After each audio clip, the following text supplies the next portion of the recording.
More fraud revealed at USAID last month. Roderick Watson, a former federal contracting officer, pled guilty to taking over $1 million in bribes while working at USAID and funneling contracts to two consulting firms.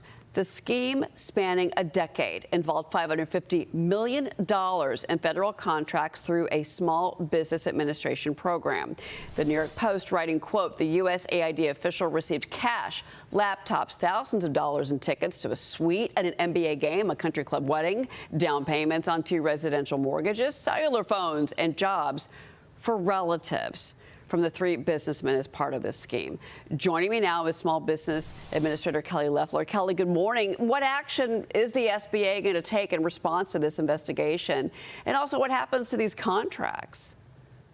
Well, good morning, Cheryl. Great to be with you. Look, the President Trump administration has a zero-tolerance policy on fraud and corruption in federal government. So we're going after them. When we saw the DOJ prosecute $550 million in a fraudulent bribery scheme, we said we need a 15-year look-back audit on everything in federal contracting for small businesses. That's what we're doing right now. We have a 15-year retroactive audit ongoing right now. But what I'm announcing today on your show, Cheryl, is the fact that we have now rescinded the independent contracting authority of USAID because they operate a massive federal government contracting program. And so they can no longer oversee their government contracting for small businesses. We're standing up to corruption in the Trump administration that was allowed to proliferate under the Biden administration. So we're taking back that authority at the SBA, and we're looking across all federal agencies to restore confidence in this program. Well, this, of course, amid the complete dismantling of the USAID program. I mean, that was one of the very first targets of DOJ. So thank you for letting us know and breaking that news here on our show. We certainly appreciate that. 15 years. Going back, that's quite an audit. If you're an accountant, Kelly, how long do you think that's going to take? Well, Cheryl, the important thing to know about this program is we're going agency by agency, but we're moving quickly. We have to hold people accountable who are bad actors, who are taking opportunities from small businesses and taking taxpayer dollars for criminally corrupt activities that the American people suspect are out there, but no one has ever held them accountable. If you look at USAID alone, $3.8 billion in small business contracting, that's just one agency. So we are going to root this out. We have put all federal contracting officers on notice in a letter that we sent yesterday that they are legally responsible to report fraud and corruption. And we're going to continue to remind them of that, of their duty to taxpayers. So we'll continue to report results back from that, Cheryl. That's remarkable, Kelly. Thank you again. That's going to be, I can't wait to see the results of that. So President Trump signing the big, beautiful bill into law earlier this month. He touted this as a massive success for workers and small businesses. Here's the president on Independence Day. This bill will fuel massive economic growth and lift up the hardworking citizens who make this country run. The factory workers, farmers, mechanics, waiters, waitresses, police officers, firefighters, coal miners, and to protect 2 million family farms and other small businesses. After this kicks in, our country is going to be a rocket ship economically, and we've delivered no tax on tips, no tax on overtime, and no tax on Social Security for our great seniors. And that's why when you hear things like that, this is the most it's the biggest bill of its kind ever done by far. All right, Kelly, so what impact has the bill had on small businesses?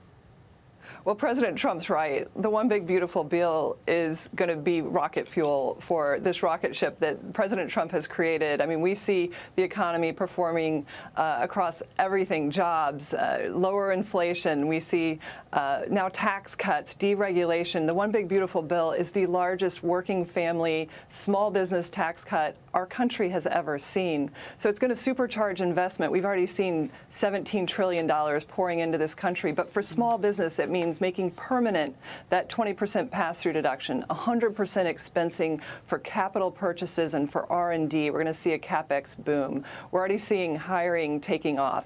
We know, as I've walked factory floors with small businesses, most of our manufacturers in America are small businesses.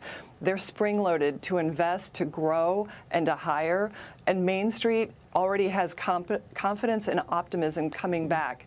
It's above the 51-year average in terms of small business optimism. Right. And so the One Big Beautiful Bill is going to supercharge this great economy that President Trump is building. That's right. We have seen that consumer number going higher. Before you go, I want to ask you about this. Support for socialism is growing across America. And New York City mayoral candidate Zohran Mamdani has found a way to connect with small businesses. He's using those small businesses to push socialism in New York. This is according to former FTC Chair Lina Khan. She wrote this in the New York Times, quote, "He stopped by halal carts and bodegas and asked what challenges they faced.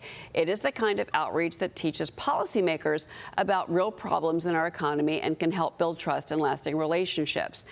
Kelly, if he's elected, what impact do you think his policies would have on small businesses, not just in New York City, but across the country? Well, Cheryl, America's 34 million small businesses would be erased if we had socialism in this country. They are proof that capitalism works. So the fact that he's walking into the bodegas saying that he wants to help them, I mean, that's the wolf in the hen house. So look, socialism is a true threat, but he's even more than that. He's taking Joe Biden's socialist policies and putting them on steroids. I mean, he's got morally reprehensible policies, from defund the police to globalize the Intifada. But when you hear him talk about seizing the means of production, that means he's taking businesses away and controlling that in the government.